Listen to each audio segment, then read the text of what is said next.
hoping to fulfill an ambition they've held for decades. They want to get a Second World War plane flying again. Yes, the Panton brothers have restored a Lancaster Bomber dating from the 1940s and hope it will be only the second of its kind to fly in the UK in the 21st century. As Danny Savage reports, their mission is a very personal one. In an anonymous-looking hangar on an old airfield in Lincolnshire sits a very rare thing. An old Lancaster Bomber in pristine condition. So pristine, the plan is to get it flying again, after decades of single-minded determination. I said to my brother Harold, I said, it's a shame there soon would be nothing left of what those lads did in the war. And a newspaper ad spotted by a friend gave them the inspiration of what to do. She went to a coat hanging on the wall, put her hand in the inside pocket, pulled the Sunday newspaper, Lancaster Bomber up for sale at Squire's Gate, Blackpool. I looked at it. I said, Madge, they called her Madge, you couldn't have given me this at a better time. I want to see if I can buy that.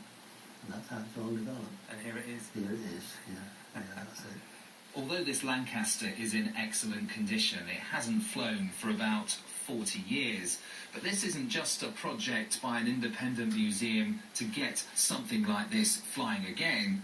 This is personal, because the two brothers who own this museum had an elder brother who was shot down during World War II in a British bomber. This is their tribute to him.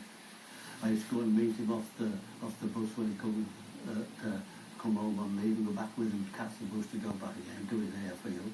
19-year-old Chris Panton was one of more than 55,000 bomber command crew who died during World War II. A few years ago, his brothers visited his aircraft crash site in Germany. These are the pieces I found only in this area. This one is in the cockpit, coal light fuse.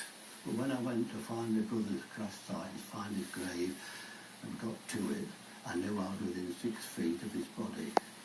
And all the memories of the war years came flooding back to me, and it recreated absolutely, all the memories come back.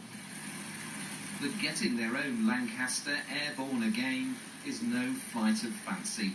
This plane is already cleared to taxi, with visitors digging deep into their pockets for the chance of a ride. Thousands has been raised from fare-paying passengers, and that money has bought the engines that should see it take to the skies again. It's a huge project, really, certainly news-wise in the aviation world, and also historically for the country. To get another aircraft flying is big news, especially being a Lancaster, which is one of the most famous aircraft of all time. In the UK, there is only one other airworthy Lancaster, based nearby at RAF Coningsby. But if all goes to plan, there could soon be two of these flying out of a small part of Lincolnshire. Danny Savage, BBC News. Well, it's that time of year.